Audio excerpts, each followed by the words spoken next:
Yeah, we back.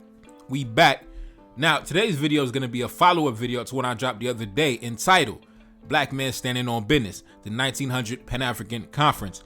And in that video, I spoke about the 1900 Pan-African Conference, the first of many conferences that took place between the years 1900 and 1945. And I also gave a brief summary and history lesson on the men that were involved in organizing and orchestrating this illustrious event, an international meeting of black men across the world with the objective of improving our condition geopolitically, because as you know, in the year 1900, there was only 3 independent black nations during that time. I believe it was Liberia, Ethiopia, and Haiti, and everybody else was dealing with direct military attacks, occupation, colonization from the European powers. Especially, you already know, in the year 1900, this was 15 years after the Berlin Conference, and this was during the scramble for Africa. So yeah, black men across the world, they came together and had a conversation. So today, I'm gonna go deeper on one of the men that I mentioned in that video, a gentleman by the name of Benito Sylvain, right? And I had mentioned how he had traveled to Ethiopia shortly after the Battle of Ottawa, where the Ethiopians defeated the Italians on the field of battle.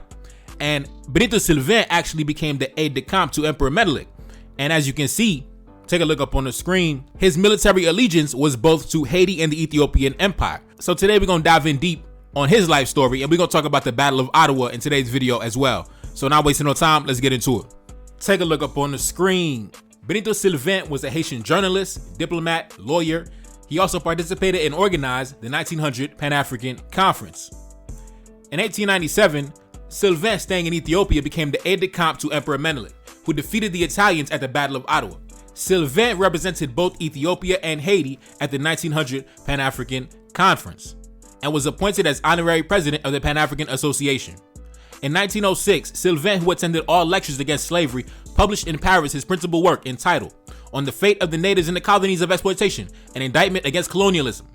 As there were very active Afro-descendant students in France, including his compatriot Haitians, Sylvain endeavored to make the connection between Afro-descendants and Africans in the spirit of resistance to European colonialism, which he reasoned was a new form of slavery.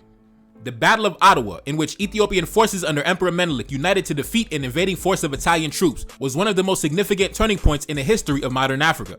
It occurred in 1896, when the colonial era was well advanced on the African continent, and it served notice that Africa was not just there for the taking by European powers. The Battle of Ottawa was a military clash at Ottawa, in north-central Ethiopia, between the Ethiopian army of Menelik and Italian forces. The Ethiopian army's victory checked Italy's attempt to build an empire in Africa.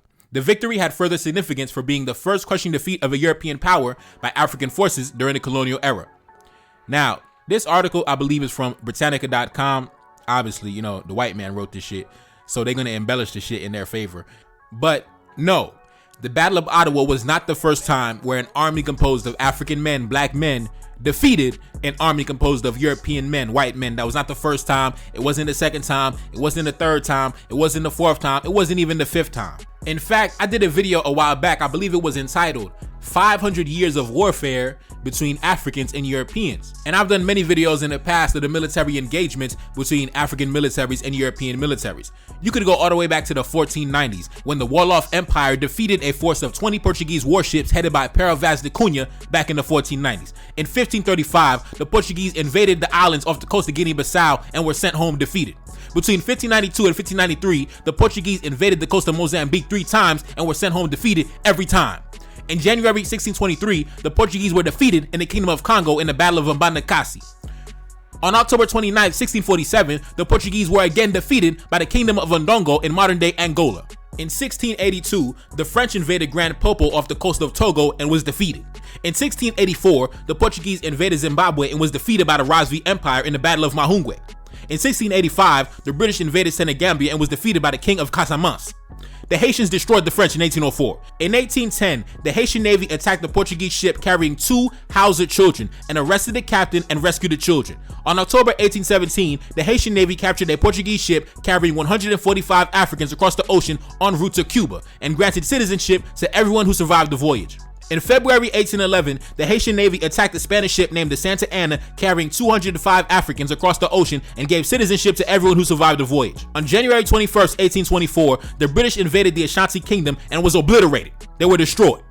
Listen, General Charles McCarthy, the British general, he was captured and his head was decapitated and turned into a gold cup. Okay, they turned the man's skull into a cup. Okay, they turned his head into a trophy of war and encased it in gold. On January 22nd, 1879, the Zulu attacked and destroyed a British invading force. In 1899, the French invaded Chad and were defeated at the Battle of Togbao. So listen, no. Black men, African men have a very rich history of putting foot to ass when it came to the Europeans, okay? We have a very rich history, and we need to get back to that illustrious history. Now let's get back to it. Let's jump into a passage inside this book entitled Warfare in Atlantic Africa. Take a look up on the screen. It was only in the later part of the 17th century, about the time that the flintlock musket became available, that Africans sought to obtain their own supplies and raise their own corps of musketeers. Muskets imported from Europe began to appear in the armies of the Gambia and Casamance in the 1670s as infantry weapons. In fact, the king of Casamance defeated an English naval attack with continuous musket fire in about 1685. I had mentioned that earlier when the British invaded, I believe it was Senegambia, and they were destroyed. Yeah, we put that fire in their body. You know what I'm saying? We put that fire in their body. The forefathers wasn't with none of that dumb shit. Our ancestors wasn't with none of that dumb shit. You want to come around the kingdom talking stupid, acting stupid? Listen, we're going to send you to the afterlife. You're going to be resting in eternal peace. May you find solace in the next life. We're going to pray for your soul's transcendence. That's what we're going to do for you. You know what I'm saying? So big up to the forefathers standing on business as they were supposed to and as we should be doing in the present day. Now let's continue. Now, going back to Emperor Menelik and the Battle of Ottawa against the Italians, let's talk about that real quick. Now, as you already know, in the 1890s, the scramble for Africa was taking place. The Berlin Conference happened about a decade prior. So at this point, the European militaries, the European powers is going 100 miles per hour, blitzing Africa, attacking Africa, bombarding Africa, trying to destroy Africa and colonize Africa and plant their flag and establish their own colonies. Because during that time, the name of the game was, in order to be a great power, a strong nation, you needed to have a navy and you also needed to have colonies. That was the mindset of the European powers during the time. Everybody wanted to have the strongest navy. Everybody wanted to have the most colonies. So everybody was attacking the African continent, trying to establish colonies. And as you already know, Ethiopia, like many other African nations during that time, they were targeted by the Italians.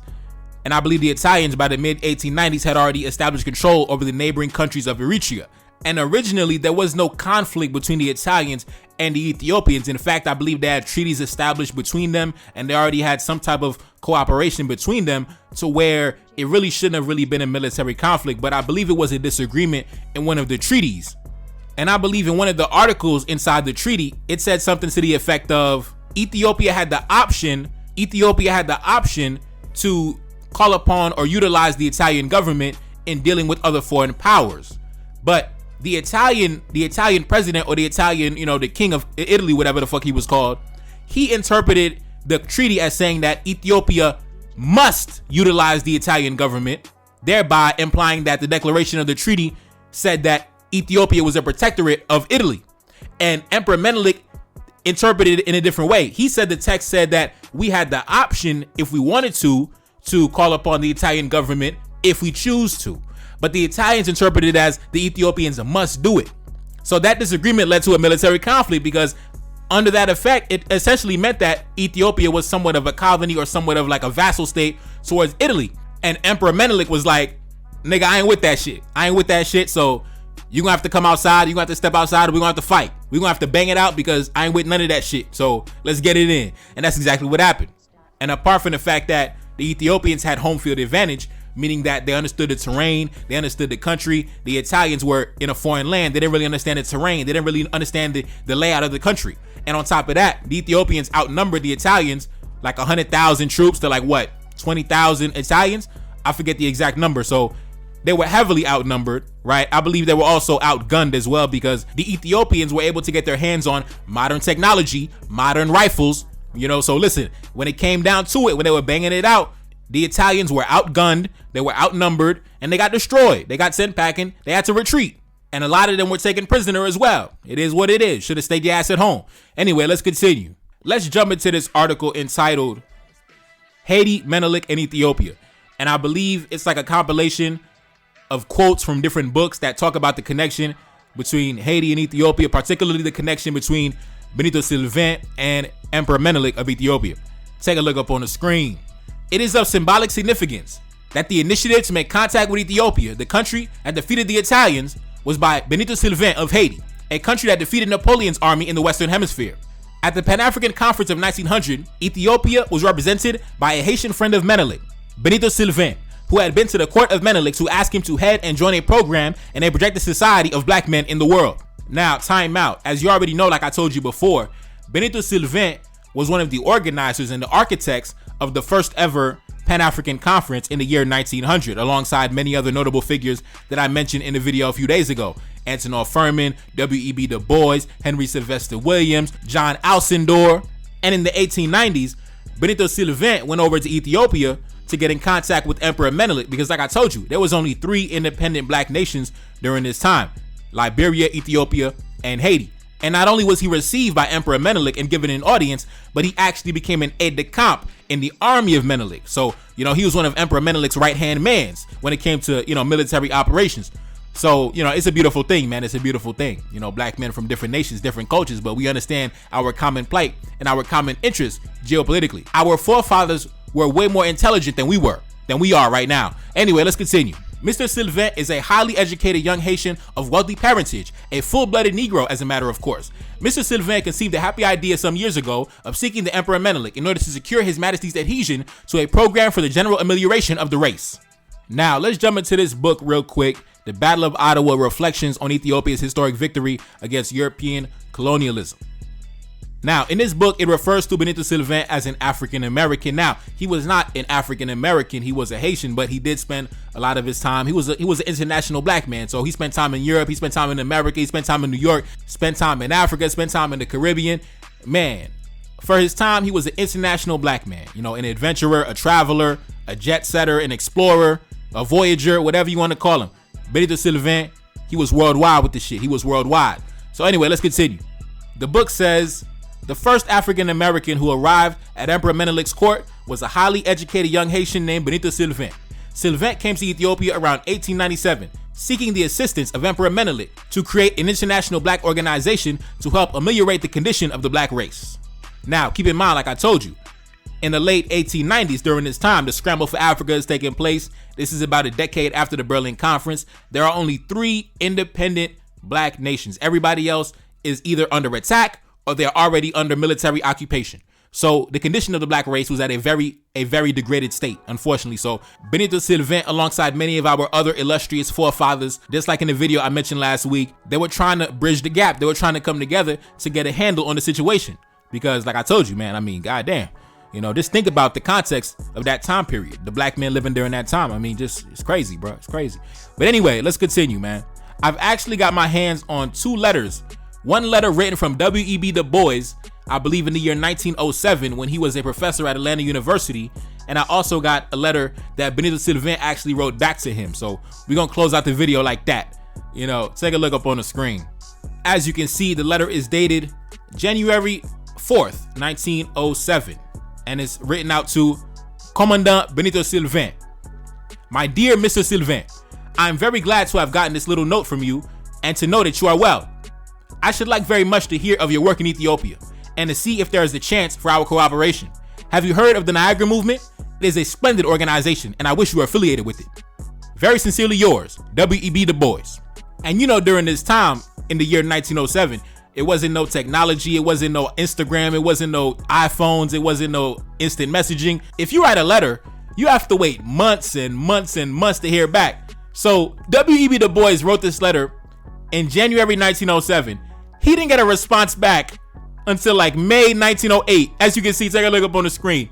Benito Sylvain replied to him in May 1908. Over a year later, man, technology was fucked up, bruh. But listen, even without this technology, look at what our forefathers were doing without having access to the technology that we have today. So we have no excuses. Now let's continue. Let's jump into the letter that Benito Sylvain wrote back to W.E.B. Du Bois. My dear professor and friend, I take pleasure to inform you that I am again in New York. I have this time several months to spend in the United States in order to promote among our people the social work that I have in hand. Your valuable cooperation is absolutely necessary to me, and on your kind answer, I will let you know how you can help me. Will you tell me what is the Niagara Movement, of whom you spoke in your last letter? Hoping to hear from you as soon as possible, I beg to remain with the best remembrance. Sincerely yours, Commandant Benito Sylvain. Located on West 25th Street, NYC. Man, listen, Benito Sylvain, man, just came back from Ethiopia and I'm over in New York. My nigga was moving around. My nigga was moving around, bruh. Yeah. Now, they mentioned something about the Niagara Movement. Take a look up on the screen. The Niagara Movement was a black civil rights organization founded in 1905 by a group of activists, many of whom were among the vanguard of African-American lawyers in the United States, led by W.E.B. Du Bois and William Monroe Trotter. And as I mentioned before, Benito Sylvain himself was also a lawyer in terms of his education. So W.E.B. Du Bois reached out to Benito Sylvain and was like, listen, bro, we got this organization, you know, the Niagara Movement. We're trying to get it together, bro. We're trying to push it together. And we would love for you to be on the team. You know, so yeah, man, it's a beautiful thing. Black men understood the mission back then. So anyways, I'm not going to be here too long. It's your boy Neferkari that's Saline back in the building. Yes, indeed. Cash App up on the screen and I'm gone. Peace. Reincarnated, I'm back in original fashion. I left on a horse and came back in the ass, and I left with abundance and came back to famine. We used to be pyramids, now we be rapping. Look how the mighty have fallen. Used to be running, now we be walking. When you be cooning, that's when they applauded. Selling your soul, your sons and your daughter. Gotta come up in this shit, they stuck in the mix. Really, my heart it be breaking. That's why I'm stacking that paper and handle my business. Pass it down in generation. Talking about money and power and building a nation. That's a deadly combination. Never be watching the TV, they pushing agendas, falsifying information.